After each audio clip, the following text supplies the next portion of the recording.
하나님의 뜻으로 말미암아 그리스도 예수의 사도된 바울은 에베소에 있는 성도들과 그리스도 예수 안에 있는 신실한 자들에게 편지하노니 하나님 우리 아버지와 주 예수 그리스도로부터 은혜와 평강이 너희에게 있을지어다.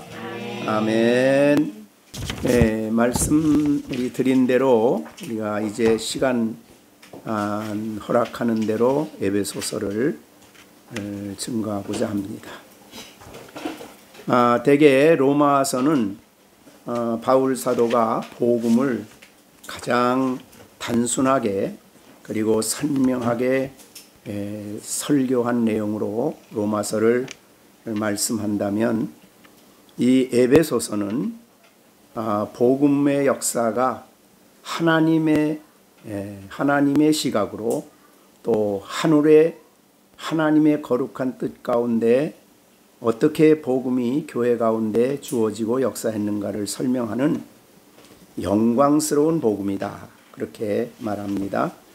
대개 비유로 로마서를 면류관의 진주와 같다. 그렇게 말했는데 이 에베소서는 마치 복음이 왕관과도 같다. 그렇게 표현을 합니다. 그래서 너무 복음의 내용이 풍성하고 영광스럽기 때문에 시편 기자 이 바울 사도는 자기의 어떠한 지성이나 인간의 생각으로 다 표현할 수 없어서 찬송을 한다. 그래서 우리가 1장 3절에 보면 하나님의 구원 역사를 설명하기 전에 먼저 찬송하리로다 라는 말을 먼저 하고 있습니다. 그러니까 우리를 구원하신 삼위일체 하나님의 역사를 복음을 통해서 구원하신 그 역사를 설교하려고 할 때에 너무 가슴이 벅차고 감격스러워서 그는 말을 하기 전에 먼저 찬송을 하고 있는 모습을 보게 됩니다. 이 로마서는 하나님의 영광스러운 복음으로 우리를 구원하신 하나님의 구원 역사인데 이 구원 역사를 설명할 때에 삼위일체 하나님부터 설명합니다. 이제 1장 3절부터 14절이죠. 그리고 그 구원받은 하나님 백성들을 위한 기도가 이제 1장 15절부터 23절까지 나옵니다. 그런데 이 구원은 그리스도를 통해 어떻게 하나님의 그 큰 사랑 안에 구원했는가를 2장에서 1절부터 10절까지 설명을 하고 하나님은 이 구원 안에서 개인을 구원하는 데 멈추지 않고 하나님의 교회로 연합시켰다. 그래서 2장 11절부터 22절까지는 교회에 대한 이야기를 하십니다. 굉장히 깊은 이야기죠. 그런데 이 교회를 통해서 하나님이 어떻게 성도들을 아름답게 양육하시는가, 그래서 교회를 통한 하나님의 놀라운 구원의 계획이 어떻게 성취되는가를 3장 1절부터 13절까지 기록을 합니다. 그래서 이 교회는 하나님의 구원의 비밀입니다. 그래서 교회를 통해서 하나님이 구원을 완성하신다. 그렇게 볼 수 있습니다. 그래서 이 하나님이 세우신 이 교회를 위하여 또 14절부터 3장 21절까지 기도하는 내용이 나옵니다. 그래서 교회를 위한 하나님의 기도고, 이 교회를 통해서 하나님의 놀라운 구원의 경륜이 풍성히, 구원의 지혜가 풍성히 드러나 있음을 설명하고 있습니다. 그 다음에 이제 이 교회 안에 거하는 우리 신앙인들은 이 땅에서 하나님이 어떻게 그들을 양육하는가, 그것이 이제 4장의 1절부터 14절입니다.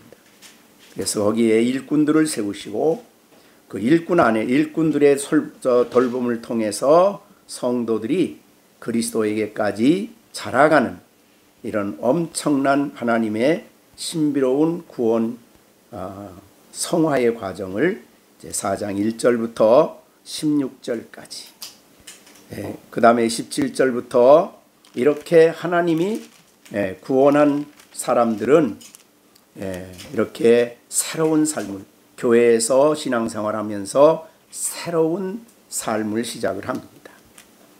그들이 이 땅에서 어떻게 살아야 할지, 그 내용을 이제 4장 25절부터는 이웃과의 관계, 그 다음에 5장 1절부터 이제 자신의 그 신앙생활을 어떻게 해야 할지를 원리를 제시해 주시고, 그 다음에는 이 예배 생활에 대해서 5장 15절부터 21절까지, 그 다음에 가정생활에 대해서 15장 22절부터 6장 4절까지, 그래서 거기는 아내와 남편, 그 다음에 자녀와 부모, 그 다음에 이제 6장 5절부터는 9절까지는 사회생활을 어떻게 할 것인가, 직장생활이지만 오늘날 말하면 직장생활이라고 할 수 있고 사회생활입니다. 그 다음에 구원받은 사람들은 영적인 전투를 하며 살아간다. 아마도 우리가 로마서 7장과 비교될 수 있는 말입니다. 그래서 6장 10절부터 20절까지 성도들은 끊임없는 영적 전쟁 속에 살아간다. 그 영적 전쟁에서 이길 수 있는 충분한 준비를 하나님이 해 주셨기 때문에 성도들은 담대하게 영적 전쟁에서 승리한다. 그 다음에 에베소 6장 21절 22절은 이제 서신을 가지고 가는 두기고를 소개하고, 23절부터 24절은 이렇게 축도함으로 에베소서를 마칩니다. 그러니까 에베소서 전체를 여러분들이 쭉 제가 이제 몇 번 읽었는데, 전체적으로 볼 때는 하나님이 구원이 놀라운 삼일체 신비다. 근데 그 하나님이 개인을 구원하셔서 교회 속에 속하게 하시고, 교회를 그리스도의 몸인 교회에 속하여 하나 되게 하셨다. 큰 교회론이죠. 그런데 하나님은 그 교회 안에 성도들을 키우시고 이 땅에 새로운 성도의 삶을 살아가게 하셨다. 그렇게, 그래서 전체적으로 볼 때는 핵심되는 내용은 하나님이 개인을 구원하셔서 교회 안에 있게 하시고, 교회에서 잘 양육받아 이 땅에서 새로운 하나님의 백성으로 살아가게 하셨다. 이렇게 한 것이 이제 에베소 전체 내용. 자, 전체 흐름을 쭉 보실 수 있겠죠? 그래서 되게 가장 큰 주제를 본다면 교회입니다. 교회는 건물이 아니고 교회 머리 되시는 그리스도에게 속한 몸이고, 성도고 하나님 백성이고 그리스도의 지체고, 이제 이렇게 해서 교회론이 가장 강력하게 설명되어진 것이 에베소서입니다. 그래서 우리는 나 개인으로 구원받았으니 됐다 그러면 안 되고 반드시 교회에 연합시키셨다. 그래서 우리는 큰 하나님의 교회 공동체 안에 하나다 라는 거. 그러니까 이게 개교회를 말하는 거. 에베소서는 개교회를 말하지 않고 큰 하나님의 교회를 생각합니다. 근데 이 교회가 하나님의 구원의 비밀이 이 속에 포함되어 있다. 교회를 통해서 어떻게 성도들을 구원을 완성해 가시는가를 잘 설명해 주고 있다. 교회를 통해 양육을 받는 이 귀한 교회다. 이렇게 해서 에베소서는 그런 되게 큰 틀 속에서 에베소서를 설명하고 있습니다. 그래서 이 로마서가 개인의 구원을 강조한다면 이 에베소서는 교회를 통한 구원을 강조하는 것이. 그런데 이 에베소서는 이제 그 옥중서신이라고 그러죠. 바울이 옥에서 갇혔을 때에 에베소를 위해서 이 서신을 썼다. 그렇게 생각을 하시고, 이제 우리가 시간 되는 대로, 꽤 시간이 걸릴 것 같아요. 시간 되는 대로 에베소서를 강의하도록 하겠습니다. 자, 그런데 오늘 1절과 2절을 읽었습니다. 우리가 2절과 1장 1절을 보면 바울은 자기의 사도됨을 먼저 논증을 합니다. 하나님의 뜻으로 말미암아 그리스도 예수의 사도된 바울이다. 그러니까 바울이 자신을 소개할 때 나는 사도라는 것을 강조하십니다. 왜 사도라는 것을 강조하느냐 하면 성경에는 여러 직분이 있습니다. 네, 직분이 있는데 우리 거기 4장 11절에도 교회에 부활하신 예수님이 세우신 직분을 얘기하지요. 4장 11절에 어떤 사람은 사도, 어떤 사람은 선지자. 이 선지자는 오늘날 설교자입니다. 사실은. 그 다음에 어떤 사람은 복음 전하는 자, 어떤 사람은 목사, 어떤 사람은 교사. 이 직분을 교회 안에 세우신 거예요. 그죠? 왜 세웠냐면 이 사람들이 하는 일은, 여기 장로가 없지요. 여기는 이 사람들이 하는 일은 12절에 교회 안에 있는 성도들을 양육하고 온전케 하는 일을 하는 일이에요. 말씀으로.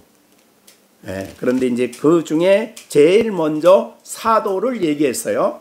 근데 이 사도는 교회사에 있어서 사도는 단회직이라고 해요. 단회직. 목사의 직분은, 교사의 직분은 항존직이에요. 항존. 즉 교회가 있는 동안에는 목사가 계속 있죠. 교사가 계속 있어요. 그런데 이 세상에 교회가 세워진 후에 단 한 번 직분을 세운 직책이 있다면 그게 사도직이라고 해요. 사도. 이건 단회직이고 또 임시직이에요. 임시로 사도를 세웠다 그 말이죠. 왜 사도를 세웠는데 하나님이 12명의 사도를 세웠고 이방인을 위해서 특별히 사도를 한 사람을 따로 세웠어요. 그게 바로 바울입니다. 그래서 숫자적으로 보면은, 근데 이제 계시록 마지막에 보면 사도는 12명으로 되어 있지만은 이 바울은 특별히 이방인을 위한 사도로 따로 세운 사람이다. 이건 예수님이 다메섹에서 바울을 만났을 때에 이 사도로 주님이 이방인을 쓰시기 위해서 사도로 세운 그르심을 얘기한 것입니다. 자, 그런데 왜 사도를 여기다 얘기했느냐? 이유는 언제나 성경은 그 권위가 있어야 되죠. 다른 책하고 똑같은 책이 아니에요. 성경은 하나님의 계시요 하나님의 말씀인데 하나님의 계시를 말할 수 있는 권위가 주어진 사람이 사도예요. 그러니까 아무나 성경을 쓸 수 있는 게 아니에요. 오늘날 세계적으로 제일 많은 성도들이 본다는 철로 역장은 성경이 아니에요. 아무리 이 세상에 많은 책이 많은 사람에게 읽혀졌다고 하더라도 성경과 같은 권위를 가진 사람은 없어요. 왜? 사도들은 그때의 그 역할을 감당하고 끝났기 때문에 또 다른 사도가 있을 수가 없는 겁니다. 그래서 이 에베소서의 권위를 강조하기 위해서 이것은 하나님의 말씀이다. 하나님의 계시의 말씀이라는 걸 강조하기 위해서 사도라는 이름을 이 앞에다가 쓴 것입니다. 그 권위죠. 엄청난 권위입니다. 그런데 오늘날 사도의 권위를 얘기하면서 나는 사도다 라고 말하는 사람이 있어요. 그게 캐톨릭의 교황입니다. 그래서 캐톨릭의 교황은 뭐 1대, 2대, 3대 그래서 지금이 아마 13대 교황일 거예요. 그렇게 교황은 사도들과 동일한 반열에 있다고 그렇게 제도적으로 그렇게 세운 것이 캐톨릭입니다. 그럼 그 사람들은 뭘 할 수 있어요? 그들이 이제 물고기로 된 모자를 쓰고 공식적으로 선포하는 말은 성경하고 똑같은 권위가 있는 거예요. 그만큼 캐톨릭의 그 교황의 권위는 사실 대단한 거죠. 예, 그렇게 우리가 생각하시면 되겠어요. 그런데 성경은 그거를 인정하느냐? 성경은 인정하지를 않습니다. 그래서 캐톨릭이 그렇게 잘못된 교리를 그렇게 얘기해도 그들은 다 받아들여요. 왜? 사도기 때문에, 사도 반열에 있기 때문에 그가 하는 말은 곧 하나님 말씀이고 성경. 그래서 뭐 마리아 영원 무죄설, 마리아 그 다음에 동정녀설, 마리아 승천설, 다 이 전부 다 교황이 선언한 거예요. 그건 그 사람들은 이제 다시는 그거 고치지 못하죠. 왜? 하나님 말씀이니까. 그러니까 잘못된, 그 사람은 그게 잘못된 대로 간다고 생각을 못하는 겁니다. 네, 그렇기 때문에 이게 엄청나게 중요한 문제예요. 사도는, 그래서 우리 개혁교회에서는 사도직은 단회직이다, 이거를 강조하고 있습니다. 근데 사도를 여기서 이제 사도를 세우는, 그러니까 교황을 세우는 단체가 있어요. 그전 교황이 죽으면 이 추기경들이 모여서 회의를 해가지고 교황을 세우는 겁니다. 캐톨릭의 그런 회의가 있어요. 추기경 회의. 그런데 지난번에는 추기경이 죽지 교황이 죽지 않았는데 다른 교황을 세웠죠. 그러니까 예외적이었어요, 그게. 네. 자, 근데 자기가 사도라고 하는 사람들이 있어요. 무슨 교회 회의에서 사도라고 하는 것은 이제 캐톨릭이고, 근데 내가 이 시대의 사도라 하는 사람들이 있어요. 자, 그런 사람들이 여러분 귀에 들리면 전부 다 이단으로 보셔야 되는 겁니다. 누구도 자기가 사도가 될 수가 없어요. 그래서 오늘 본문에 뭐라 그럽니까? 하나님의 뜻으로 말미암아, 이렇게 됐어요. 사도는 하나님의 뜻으로 되는 것이지 개인이 하고 싶다고 되는 것도 아니고 회의에서 세운다고 되는 것도 아닙니다. 그래서 하나님의 뜻으로 말미암아 나는 사도가 되었다라고 얘기를 하시는 거예요. 근데 이 성경의 권위를 인정하지 않으면 그건 무슨 자기의 얘기지 무슨 그렇게 됐냐, 이렇게 되는 거예요. 그러니까 성경의 권위가 굉장히 그래서 중요한 것입니다. 이 성경의 권위는 세상의 어떤 글과도 다른 책이에요. 하나님의 계시이기 때문에. 자, 그래서 하나님의 뜻으로 사도가 되었기 때문에 그가 쓰는 에베소서는 하나님의 말씀이다, 이렇게 된 거죠. 다른 말로 표현하면 우리가 고린도후서 3장 16절에 우리 누구야? 시작. 고린도후서 3장 16절 시작. 모든 성경은 하나님의 감동으로 된 것으로 교훈과 책망과 바르게 함과 의로 교육하기에 유익하니, 이게 바로 성경이에요. 그러니까 이 성경은 이 다른 성경하고 달랐어요. 그래서 사도들을 통해 쓰지만은 사도들이 개인의 생각으로 쓴 것이 아니고 하나님이 사도들을 감동해서 하나님의 계시의 말씀을 쓰게 한 것입니다. 그것이 바로 성경이다. 그렇기 때문에 바울 사도는 단호하게 이렇게 얘기합니다. 갈라디아서 1장 12절에 이는 내가 하나님께서 사람에게서 받은 것도 아니고 배운 것도 아니고 오직 예수 그리스도의 계시로 말미암아 내가 이 서신을 썼다, 이렇게 되는 거예요. 갈라디아서 쓰면서 그런 말 했어요. 사람에게 배운 거 아니다, 이거 교육받은 거 아니다. 이거는 하나님이 나에게 오직 그 예수 그리스도께서 나에게 계시를 통해 준 말씀이다, 이렇게 된 거예요. 이게 성경입니다. 그래서 성경의 뜻 하나는, 성경의 단어 하나, 성경의 글 하나 전부 다 아주 중요한 의미가 있는 것입니다. 하나님의 뜻으로 말미암아 그리스도 예수의 사도다. 이 말은 바로 에베소서 전체에 권위를 주는 중요한 말씀이다. 자, 그런데 바울은 이 서신을 쓰면서 뭐라고 그러냐면 에베소에 있는 성도들과 그리스도 예수 안에 있는 신실한 자들에게 편지한다 그랬습니다. 그러니까 이 에베소서를, 이 서신을 쓸 때에 안 믿는 사람을 위해서 쓴 겁니까? 믿는 사람에게 쓴 겁니까? 네, 그리스도인들에게 쓴 거예요. 그러니까 에베소서는 안 믿는 사람을 위해 쓴 책이 아닙니다. 이미 여기에 성도들과 그리스도 예수 안에 신실한 자들에게 편지 쓰는 거예요. 자, 그런데 우리 글에는 우리 성경에는 에베소에 있는 이렇게 써 있어요. 그럼 에베소에 있는 교회에게 썼다는 거죠. 그런데 원문에 보면 에베소라는 말이 빠지고 그 안에 원문에는 가로예요, 가로. 우리는 에베소라고 썼지만은 원문에는 가로예요. 안 썼단 얘기죠. 자, 왜 그러면 안 썼을까? 이것은 에베소에 보낸 이 서신은 한 교회에만 보낸 게 아니에요.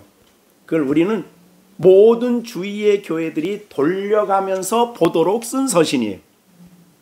그러니까 이 말씀은 그런 의미에서 볼 때 보편적인 글이죠. 말하자면 성도와 신실한 자들에게는 누구에게나 쓰는 편지예요. 그래서 성경의 옛날에 성경 쓸 때는 이제 원문에 이거 원본 하나 썼어요. 바울이 물론 이제 서사하는 다른 사람이 대신 썼지요. 그럼 그걸 가지고 에베소 성도들이 이 서신을 에베소 성도들이 쓸 때는 그 가로에다가 뭐라고 쓰겠어요? 에베소.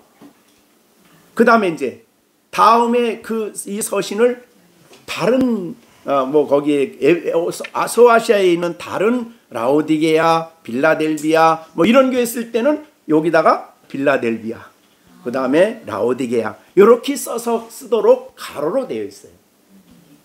그래서 이 서신은 이렇게 여기에 그 다음에 나오는 성도들과 신실한 자들에게는 누구에게나 쓰여지는 서신이에요. 어느 시대나 어떤 성도, 어떤 교회나 쓰는 것이에요. 그러면 오늘날 우리 글로 적용해 읽은다면은 바울은 열린샘 교회의 성도들과 그리스도 예수 안에 신실한 자들에게 내가 이 편지 쓴다. 이렇게 읽는 거예요, 우리에게는. 그게 이제 가로에 쓴 의미입니다. 그래서 이 성경 당시는 이렇게 그걸 회신이라 그래요. 그래서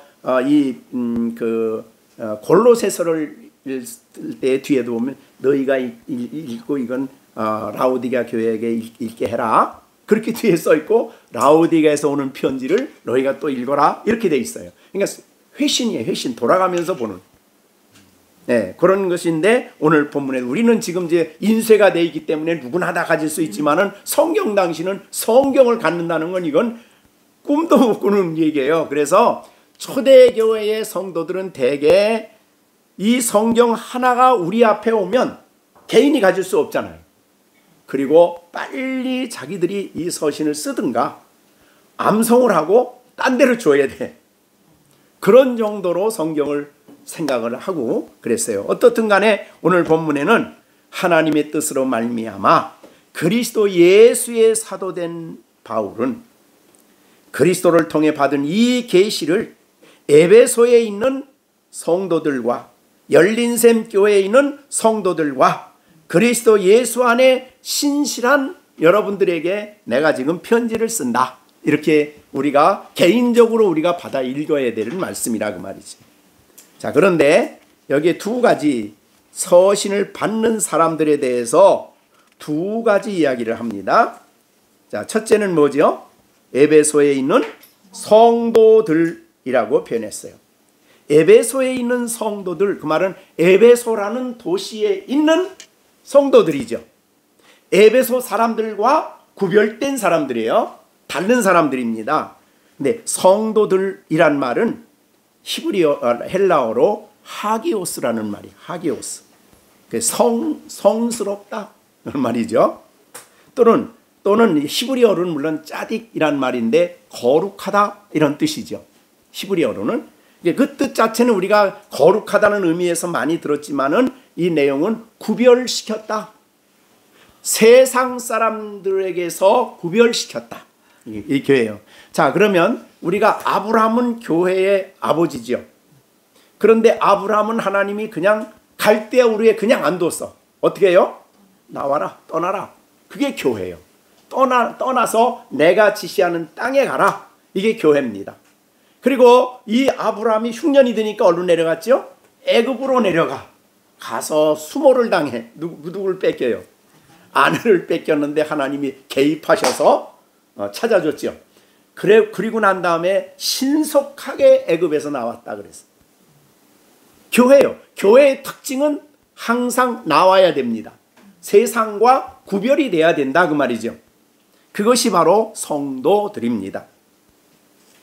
우리는 이 세상에 우리가 이제 요한복음 17장에서 예수님이 기도하시면서 이 부분 많이 얘기하셨죠. 우리가 설교 들은 말씀이지만 교회는 세상에 있지만은 어때요? 세상과 구별된 사람들이에요. 세상과 다른 사람들입니다. 그래서 예수님이 요한복음 17장 16절에 내가 세상에 속하지 아니함 같이 어떻게 돼요? 그들도 세상에 속하지 아니하였습니다. 이게 성도예요. 속하지 않았어요. 자, 여러분, 이 세상 속에 살지만은 우리는 세상 사람하고 분리된 사람들이죠. 그게 성도라 이 말이죠. 왜 분리됐어요? 예수님의 말씀을 받아들였기 때문에, 복음을 받아들였기 때문에 분리된 거예요. 그래서 예수님 말씀한 대로 내가 저들에게 말씀을 주었는데, 말씀을 주었기 때문에, 말씀을 소유했기 때문에 저들은 세상과 구별이 되는 거예요. 얼굴이 똑같고 먹는 게 똑같고 같은 아파트에 살고 같이 살지만은 달라. 왜요? 말씀이 있기 때문에 다른 겁니다. 복음이 있기 때문에 다른 거죠. 그래서 우리는 이 세상에 있지만 세상에 속한 사람이 아니요 성도다. 이렇게 보는 거죠. 자, 그러면 에베소라는 도시는 본래 우상이 제일 발달한 도시예요. 아데미 우상이라고 생각해가지고 바울이 에베소에서 전도하다가 아데미 우상 장사하는 사람들이 막 데모를 일으켜서 쫓겨났어요. 그렇게 아데미 우상은 전 아시아의 제일 유명한 우상이에요. 여자 우상인데 그 우상이 가득한 그 에베소에 살지만은 에베소와 전혀 구별된 사람이 성도다 그 말이죠. 왜? 말씀을 받았기 때문에 아데미 우상을 섬기지 않고 하나님을 섬기는 사람이, 주님을 섬기는 사람들로 다르다 이 말이죠. 자, 그럼 여러분들은 지금 서울 살지만 서울에 있는 성도지 서울 사람들하고 달라. 그것이 구분된 성도라는 말이죠. 자, 그래서 이 성도란 의미는 또 한 가지 의미는 오염으로부터, 죄로 인해서 오염된 그 상태에서 깨끗해졌다. 그런 뜻이에요. 자, 그러면 이것을 우리는 구속이란 말로 설명을 해요. 자, 우리는 아담 안에 태어날 때 죄로 인해서 오염되었어요. 우리의 생각, 우리의 감정, 우리의 의지가 부패되고 오염되었어요. 얼마나 오염됐는가를 우리가 이 세상 날마다 신문을 보면 알잖아요. 아무리 세상 공부 많이 하고 세상 학문이 많고 막 제일 국회의원이 되고 별거 다 돼도 얼마나 부패합니까? 생각하는 것이 썩었고 부패하고 거짓말하고 속이고 그래도 뻔뻔하고 그래도 부끄러움 모르고 그게 세상. 근데 하나님의 사람들은 그런 세상 속에 살면서도 왜 저들이 저러냐 그러지 않아요. 왜? 그들은 정말로 불쌍한 인생이죠. 하나님을 모르기 때문에, 복음을 모르기 때문에. 네, 우리는 그런 사람들 속에 살면서도 하나님의 복음을 믿기 때문에 구별되었고 예수님의 피로 속죄함을 얻은 사람들이죠. 그래서 깨끗해진 사람들이에요. 그래서 우리가 거듭났다 했을 때는 단순히 생명만 거듭난 게 아니라 우리 자신을 하나님이 깨끗게 해주십니다. 그래서 이 디도서 3장 5절에 보면 우리를 구원하시되 우리의 행한 바 의로운 행위로 말미암지 않고 오직 그의 긍휼하심을 따라 중생의 씻음이란 말이 있어요. 중생을 씻음이라 그랬어요. 자, 중생은 거듭나는 건데 거듭날 때 하나님이 우리를 씻어주셨어요. 속죄함을 얻고 그 피로 우리를 씻어주실 때에 우리의 죄로 오염된 모든 오염까지도 씻어주셨다 이 말이에요. 죄는 하나님을 바역하는 것이고 우리 편에는 오염이 오는 거예요. 예? 그런데 그거를 예수님의 피로 씻어주셨다 그런 말을 하는 것이죠. 죄는 두 가지를 생각해야 됩니다. 하나는 하나님을 반역하는 것이고 그건 용서를 받아야 되고, 또 하나는 우리를 부정케 오염시켰는데 그것을 깨끗게 해주는 거예요. 네, 그래서 요한복음 1장 9절에도 두 가지를 같이 하지요. 만일 우리가 우리 죄를 자백하면 그는 미쁘시고 의로우사 어떻게 돼요? 우리 죄를 사하시고, 그 다음에 용서만 하는 거 아니에요. 그 다음에 뭐예요? 모든 불이 오염해서 우리를 깨끗게 하신다. 정결하게.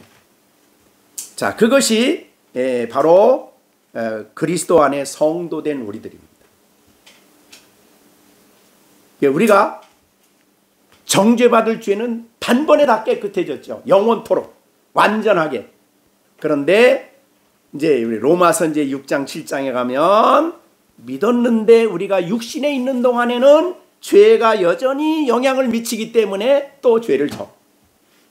그랬을 때에 그때 두 가지가 같이 나와요. 용서를 받아야 되고 또 하나는 깨끗함을 받아야 된다. 이것은 예수님의 피로 가능하다. 그런 말이죠. 자, 그래서 오늘 본문에 보여준 이 성도라는 의미는 첫째, 구별된 사람들. 두 번째, 오염으로부터 깨끗함을 받은 사람들. 이 성도들이. 이 사람들에게 물론 성령을 주셨죠. 자, 그 다음에 그런데 이 캐톨릭에서는 이걸 조금 다르게 봐요. 제가 몇 번 얘기했나 모르겠어요. 캐톨릭에서는 성도, 성자를 붙이면 성이 들어가는 게 성자. 성 베드로, 성 바울, 성 누구, 성 역사상 캐톨릭이 말하는 성자를 붙인 사람들은 아주 특별한 사람들로 봐요. 그런데 성경은 그렇게 얘기를 안 해요. 이게 바로 성자 붙은 거거든요. 성도, 도자에다가 이제 여러분 이름을 넣으면 돼요. 네? 성시온이. 네, 성시온. 왜 그래요? 성이란 이름이 붙은 것은 구별되었기 때문이고 속죄함을 얻었기 때문이에요. 그래서 내가 누군가를 알고 신앙생활을 해야 돼요. 그래서 정말 나는 구별되었는데 그렇게 살아야 되느냐? 나에게 질문해야지요. 그죠? 하나님이 나를 이렇게 오염시키고 부정하게 만드는 일을 해야 되느냐? 하지 않아야죠. 그죠?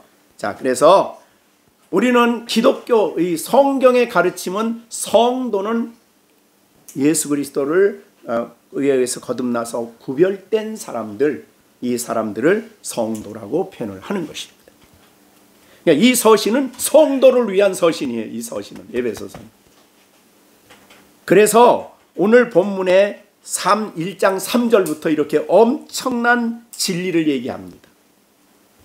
그래서 3장 1절에는 우리를 구원하신 구원의 계획을 세우신 성부 하나님. 그 다음에 7절부터 12절까지는 성자 예수님에 대한 구원 사역. 그 다음에 13절부터 14절은 성령 하나님의 구원 사역. 이게 우리 구원 사역이 삼일체라는 거예요.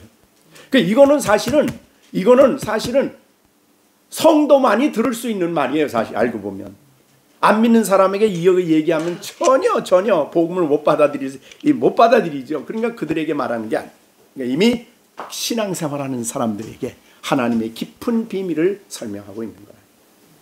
자, 그 다음에 두 번째는 이 서신은 어떤 사람들에게 신자, 신실한 자라 그랬는데 신자 사실은 신자입니다. 신실하다. 히브리어 헬라어로는 피스토스 이런 말인데 믿는 사람이라는 뜻입니다. 피스토이스 여러 사람들이니까 신실한 자들 혹은 믿음을 가진 자들. 그 다음에 그리스도와 믿음을 가짐으로 그리스도와 연합된 자들. 그 말이에요. 그러니까 우리 두 가지입니다. 아까 성도는 구별시켰는데 신실한 자는 연합을 시켜버려요. 연합을 어디에 연합을 시켜요?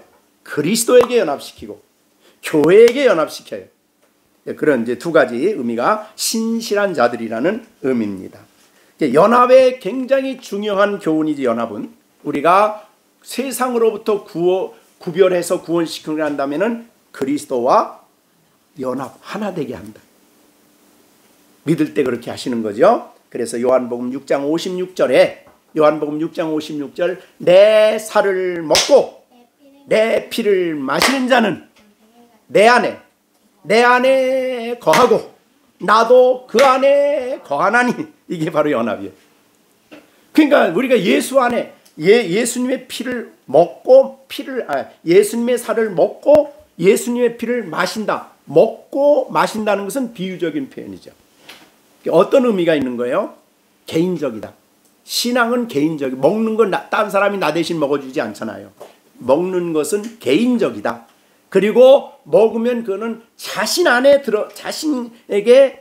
들어가는, 그래서 양식이 되는, 영적 양식이 되는, 영적 음료가 되는 그것이다. 그런 의미에서 내 살을 먹고 내 피를 마신다는 의미는 개인이 예수 그리스도의 십자가의 죽으심과 부활을 믿는다는 의미예요. 개인이 믿는 겁니다. 근데 이 믿음을 사실은 누가 주는 거예요? 선물이죠. 믿음은 보배로운 선물이에요. 이거는 구원과 관련된 믿음은 하나님이 우리에게 주시는 선물입니다. 그리고 이 믿음은 하나님이 우리에게 구원과 관련해 주시기 때문에 이 믿음은 어떤 의미예요? 모든 성도에게 동일한 믿음이라 그랬어. 그래서 베드로후서 1장 1절에 그리스도 예수의 종이며 사도인 시몬 베드로는 우리 하나님과 구주 예수 그리스도의 의를 힘입어 동일한 보배로운 믿음을 우리와 함께 받은 자들에게 편지한다. 동일해요. 자, 여러분, 예수님이 바다 위를 걸어갔습니다. 여러분은 믿으십니까? 그거는 그거 사건을, 성경의 사건을 믿는 믿음이죠. 근데 아직도 그걸 못 믿는 사람들이 있어요. 자유주의 신앙하는 사람들은 못 믿죠. 말이 안 된다. 그럼 어떻게 설명을 다시 하죠. 예수님이 안개가 낀 바닷가를 쫙 지나는데 멀리서 볼 때는 걸어간 것처럼 보였다. 이렇게 생각을 해요. 설명을 그렇게 해요. 설명을. 믿지 못하니까. 근데 그 사실은 그것을 믿는 믿음이 있고 없는 사람이 있는데, 오늘 예수님의 십자가와 부활의 사건을 나의 죄 때문이요 내 죄값을 치르셨고 내 죄값을 치르실 뿐만 아니라 그 피로 하나님과 나를 화목해 하셨다는 이 진리를 믿는 그 믿음은 예수님이 바다를 걸어가는 거 믿는 거하고 다른 믿음이에요. 그 믿음은 구원과 관련된 믿음인데, 이 믿음은 하나님이 동일하게 주신 믿음이다. 그래서 베드로가 가진 믿음이나 베드로 서신을 받는 터키 지역에 있는 갑바도기아에 있는 그 지역에 있는 모든 성도들로 똑같은 믿음이다. 그러니까 제가 가진 믿음이나 여러분의 믿음이나 같다 이 말이죠. 왜? 하나님으로부터 온 믿음이기 때문에. 그 선물이죠. 그래서 아까 말한 대로 성도라는 의미를 따로 구별하지 않아요. 그래서 그리스도인이 됐다는 것은 전적으로 하나님의 은혜로 값없이 된 것이기 때문에 그렇습니다. 그래서 여러분들은 신실한 자들이라고 표현되는 거죠. 왜? 그 믿음을 가졌기 때문에. 그래서 우리는 이 믿음은 바로 사도들이 우리에게 전해준 그 복음을 믿는 믿음이에요. 그 믿음을 가진 사람들이 교회예요. 자, 그래서 우리는 사도신경을 고백을 하죠. 그죠?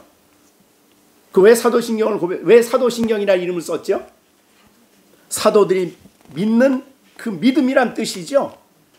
그래서 여러분의 신앙은 장로교 위에 세워진 게 아닙니다. 누가 나의 신앙을 세워준 것도 아닙니다. 자, 여러분의 신앙은 오직 사도들의 터 위에 세움을 받았습니다. 그것이 이제 사도들이라는 의미죠. 자, 그래서 다시 한번 여러분들이 성경을 보면은 이 여러분의 신앙이 어떤 신앙인가를 우리에게 잘 보여주는 그런 말씀이 되겠습니다.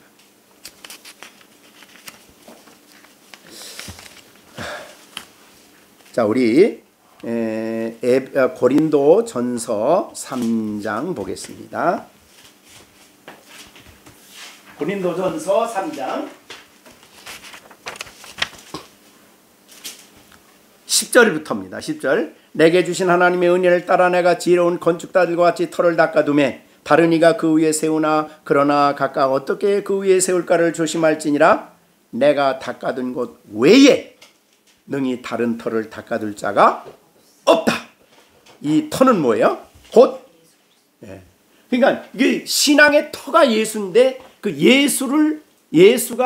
예수님을 우리에게 계시해주고 알려주시고 가르쳐주신 분이 바로 바울 사도라는 거예요. 그래서 내가 터를, 여기 중요한 말이 11절, 내가 터를 닦아둔 것 외에 다른 터를 닦으면 그 사람 뭐가 되는 거예요? 다 개인 사도가 되는 거죠. 그러니까 이 터는 사도들 외에는 이 터를 닦을 사람이 없는 거예요. 그래서 우리는 사도신경을 고백을 하는 거예요. 왜? 사도들이 믿었기 때문에. 그래서 제가 그 어느 교회 가서 깜짝 놀란 게 사도신경을 외우는데 달라. 왜 다를까 그랬더니 끝나고 난 다음에 목사님이 설명을 하는 거예요. 이 사도신경은 교리니까 시대가 달라졌는데 조금 달라져야지요. 그래서 우리 교회는 내가 만든 신경을 고백합니다 그러더라고요. 너무 놀랐어요. 내가 만든 신경이 아니에요. 우리는 사도들의 터 위에 교회가 세워지는 거니까 사도들이 전해준 예수 그리스도의 터 위에 교회가 세워지는 거예요. 누구도 사도신경은 세상의 신경이나 사람들이 만든 건 바꿔질 수 있어요. 시대가 다르면. 그러나 하나님이 주신 이 터는 다시 닦으면 안 돼. 터를 다시 닦으면 뭐가 돼요? 그게 다른 교회가 되는 거예요. 다른 교회. 터 위에 세워졌으니까 다른 교회가 되는 겁니다. 교회가 아닙니다. 그래서 우리는 사도들의 신앙을 고백한다 이 말이죠.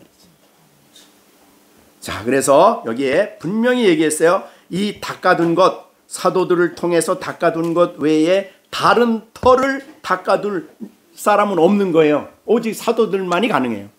그리고 이 터는 곧 예수 그리스도라. 그러니까 사도들이 우리에게 전해준 예수 그리스도, 그분을 통해서 이루신 놀라운 구원과 그분을 통해서 이루신 모든 진리, 예수 안에 있는 모든 진리는 오직 사도들을 통해 우리에게 받은 이 진리 위에 서야 된다. 그걸 믿는 것은 성령이 우리에게 그 믿음을 주셨기 때문에 동일한 믿음이라 이렇게 표현하는 거예요. 이 사람들을 뭐라고 해? 성경은 오늘 신실한 자들이다 이렇게 표현하는 거예요. 신실한 자들, 다른 말로 신도들이다 그런 말을 하는 거예요.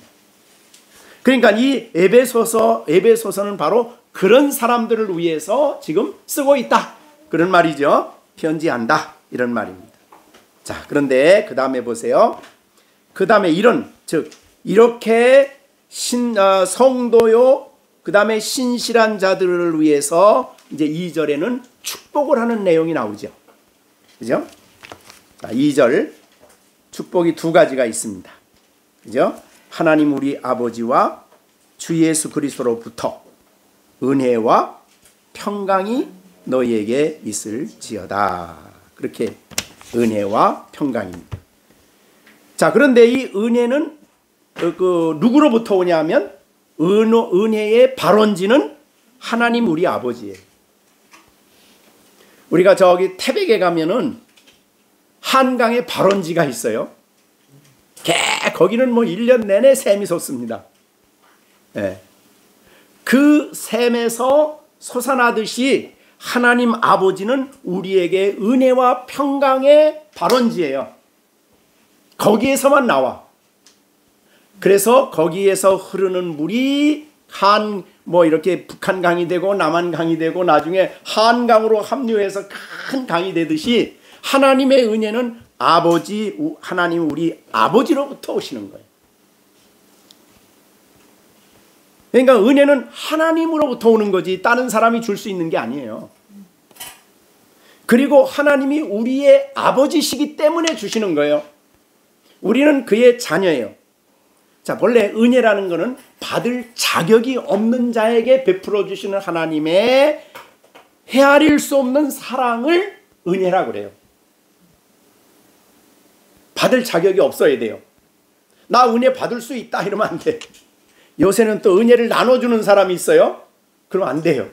누구도 안 되는 겁니다.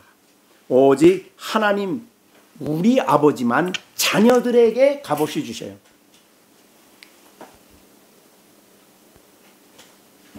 시준이 아버지가 용돈 줄 때 그냥 주나 아니면 뭐 어떻게 다른 일을 시키고 주나? 그냥 주죠. 왜 그래요? 시준이가 누군데? 예? 사랑해서. 그 다음에 또 아빠니까 아빠니까 그러는 거예요. 아빠니까. 아무나 시준이하고 똑같은 사람이 와가지고 시준이 아빠한테 나 돈 줘 그러면 주겠어요? 안 주지. 그러니까 여기 그래서 하나님 우리 아버지 하나님이 우리의 아버지인데 세상 아버지와 비교할 수 없는 아버지죠. 그 아버지가 우리에게 은혜를 주실 때 사랑으로 우리에게 은혜를 주시고 값없이 우리에게 은혜를 주십니다. 근데 이게 이제 우리가 구원도 은혜를 값없이 받았지요. 다. 근데 받은 사람에게도 끊임없이 은혜가 와야 돼요. 끊임없이. 대표적인 은혜가 하나님 말씀을 깨닫는 은혜예요. 그래서 지속적으로 이 은혜가 우리에게 와줘야 돼요. 이것은 축복의 내용이에요. 자, 우리가 구약에도 똑같은 축복의 내용이 있어요.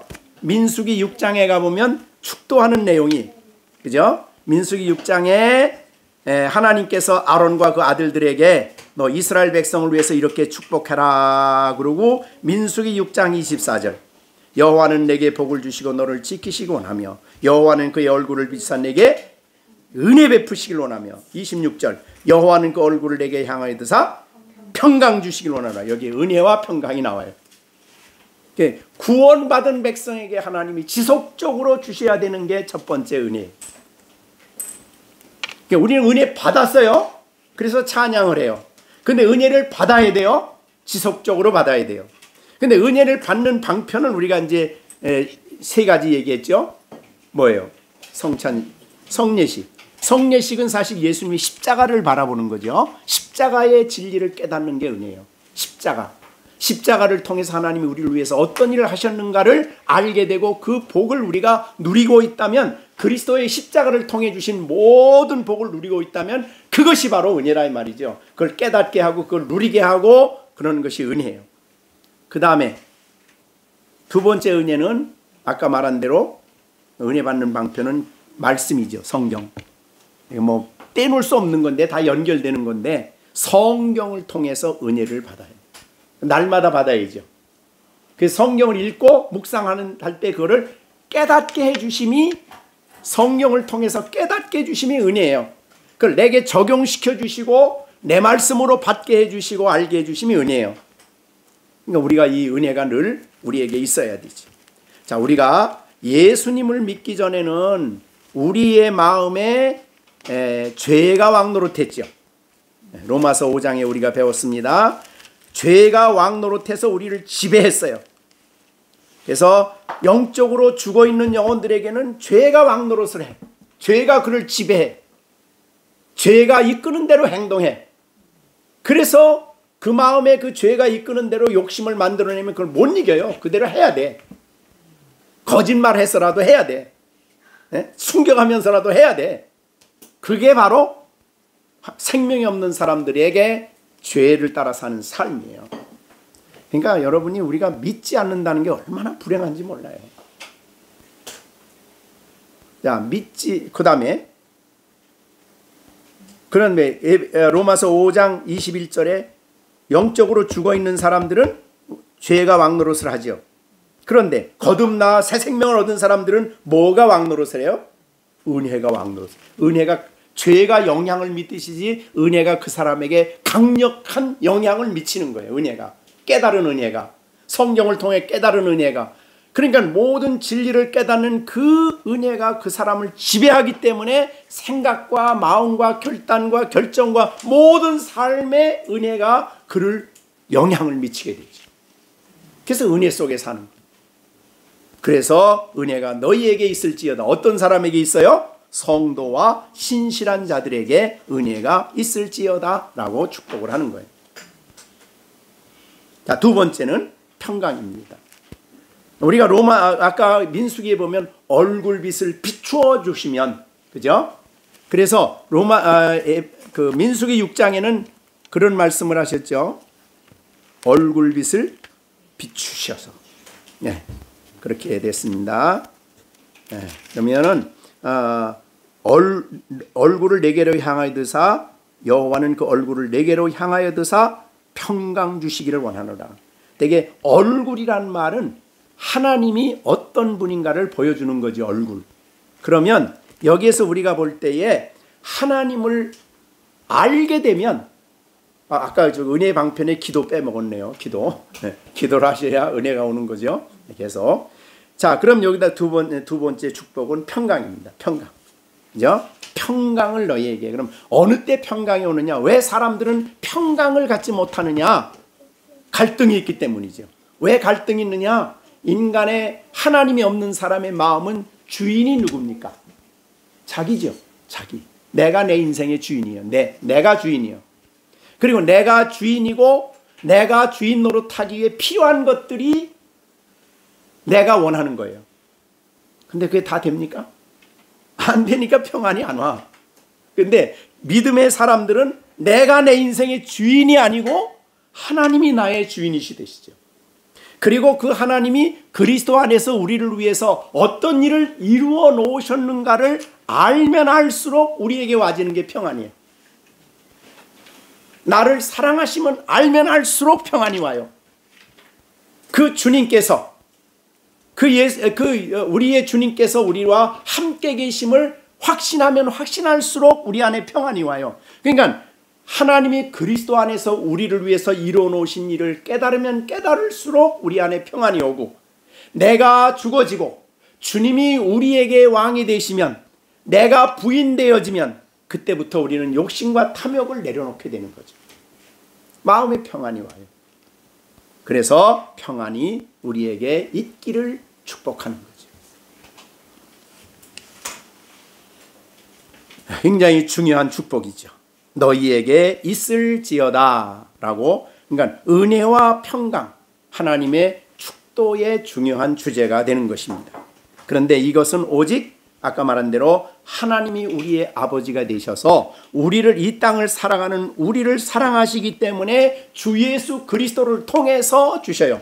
그러니까 우리가 주 예수 그리스도를 아는 만큼, 그분 안에 있는 하나님의 영광을 아는 만큼 우리 안에 평안이 오고 평강이 오고 기쁨이 오고 만족이 오고 그렇습니다.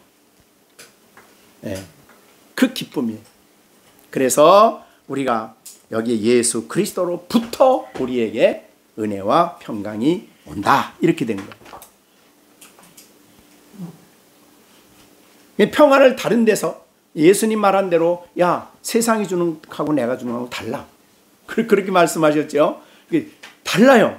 이 세상적인 방법으로 평안 얻는 건 뭐예요? 뭐 어려움 없고 그냥 잘 되고 그냥 고통 없고 그냥 뭐든지 만사형통하면 평안해. 그것도 안 되면은 인생 다 그런 거야. 다 운명 사주팔자야. 그러고 평안하려고 해. 근데 평안이 되냐고요. 그게 안 된다는 거죠.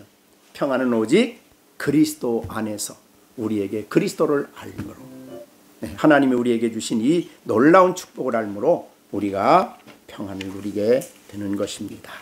날마다 여러분의 삶 속에 우리 하나님 아버지와 주 예수 그리스도로부터 은혜와 평강이 여러분의 구체적인 삶 속에 풍성히 나타나는 그런 삶을 사시기를 간절히 소원합니다.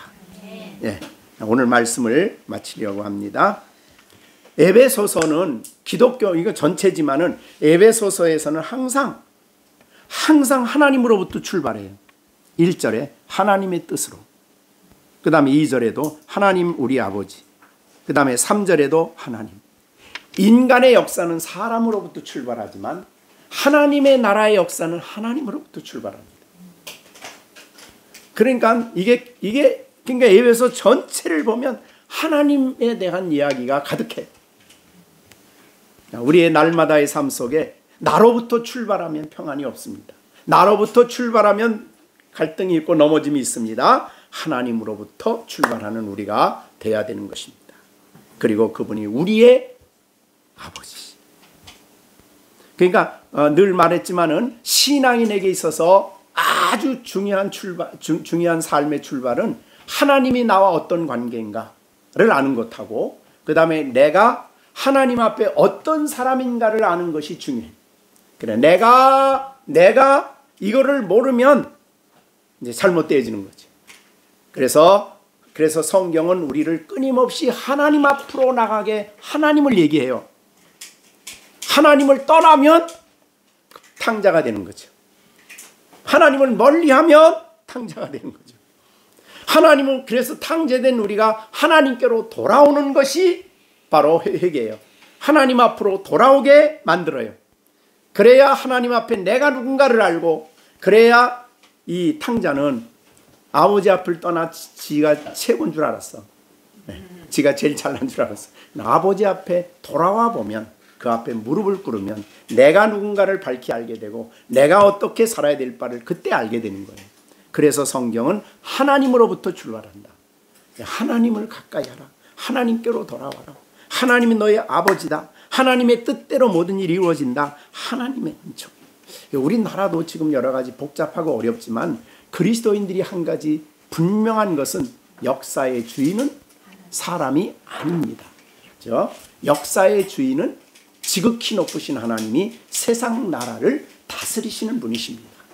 부활하신 예수님, 영광 중에 계신 그 예수님에게 모든 세상 나라를 통치할 주권을 아들에게 맡기셔서 그 아들은 교회를 생각하시고 교회라는 큰 구원 역사 속에서 세상 역사를 이끌어 가시는 거예요. 우리가 그런 진리, 그렇게 우리가 이 세계관을 볼 때에 성도들은 그 안에서 두려워하고 걱정하는 게 아니라 정말 기도하고 하나님의 뜻을 순종하며 살아가는 그런 삶을 살려고 하지. 예, 우리가 오늘 짧은 1절, 2절이지만은 여기에 하나님, 그 다음에 그리스도, 예수, 우리 아버지, 단어 하나하나가 우리가 정말 그냥 넘길 수 없는 거예요. 그죠? 1절에도 그리스도 예수, 2절에도 그리스도 주 예수 그리스도. 이렇게. 여러분이 이런 복을 받고 산다는 게 얼마나 엄청난 백성인가. 그러니까 우리가 안 믿는 사람들을 볼 때 정죄하지 않고, 그래서 불쌍히 여겨야 됩니다. 그들의 영혼을 위해서 기도하시고. 왜 사람이 저 모양일까? 그렇게 사는 게 불쌍한 거죠. 그죠? 그렇게 인생을 사는 게, 그렇게 오늘 말하지만 대학 교수가 되고 무슨 국회의원이 되고 별거 다 해도 그렇게 거짓말을 하고도 뻔뻔하고 이렇게 살아가는 세상이잖아요. 불쌍하죠. 정말 불쌍합니다. 그의 인생을 그렇게 산다는 게. 아무리 좋은 집에서 아무리 좋게 살아도. 그래서 지난주에 그 요한복음에 보면 요한복음 12장에 그런 말이 있었습니다. 26절. 지난 한 주간에 제가 많이 묵상을 생각했는데 12장 26절. 사람이 나를 섬기려면 나를 따르라. 나 있는 곳에 나를 섬기는 자도 거기 있으니 사람이 나를 섬기면 내 아버지께서 그를 귀히 여기신다. 자기가 아무리 나는 귀하다, 이 세상적으로 아무리 대단하다, 대단한 대통령이 됐다 그래도 하나님 보실 때는 하나도 안 귀해. 하나님이 귀히 여기는 사람은 주님을 섬기는 사람이에요. 그래서 이 열린샘교회에서 빵으로 대접하는 그 사람을 하나님이 귀하게, 지난 시간에 그 생각, 우리 아이들을 돌보는 그 하나를 하나님이 귀하게 보신다 이 말이죠. 이게 하나님 보시는 시각이에요. 그리고 그게 정말 가치 있는 거예요. 땅에 있는 거는 그 사람들 한 세대 가면 다 끝나고 아무것도 아니에요. 그러나 하나님의 귀히 여기심은 영원한 가치가 있는, 영원한 하나님 나라에서 영원히 귀하게 여기시고 그 은총을 주시는 거지. 그래서 오늘 지난주에 이 요한복음 12장 26절 암송하면서 참 격려가 되고 위로가 되더라고요. 야, 사람이 나는 우습게 보고 나는 별로 관심이 없지만 하나님은 나에게 관심이 있으시고 나를 귀히 여기신다. 그것을 우리가 생각하시고, 여러분이 오늘 에베소서 이제 시작을 했는데 많이 관심을 갖고 묵상을 하면 정말 우리가 바울 사도가 어떻게 이 복음을 말로 다 표현할 수가 없어서 그냥 찬송하고 감격하고 감사하는 그 기쁨과 그 감격을 우리 모두가 함께 누리면서 에베소서를 강해를 듣게 되기를 바랍니다. 기도하겠습니다. 다 같이 우리 주신 말씀 같이 생각하면서 하나님, 우리가 에베소 강해를 우리가 시작하는데 끝까지 잘 이 말씀을 듣게 하여 주시고 또 우리에게 주시는 말씀의 의미를 잘 깨닫게 해주시고 또 이번에 우리가 아브라함 장막학교와 여름성야학교에 있을 그 말씀들 우리 어린아이들의 심령에 놀랍게 새겨지게 하여 주시고 옥토에 떨어지는 열매와 같아서 저들이 이 말씀이 그 심령에 새겨져서 아름답게 그 열매를 맺게 되는 그런 역사가 있도록 우리 여름 행사를 위해서도 기도해 주시고 다 같이 주신 말씀 생각하시면서 함께 기도하겠습니다. 축도하겠습니다. 이제는 우리 주 예수 그리스도의 은혜와 하나님 아버지의 넓고 크신 사랑과 성령의 감동 감화 인도하심이 오늘도 하나님 말씀을 듣고 하나님을 가까이 하며 하나님 안에 은혜와 평강을 누리며 살아갈 것을 다짐하는 우리 가운데 이제로부터 영원토록 함께 계실지어다. 아멘.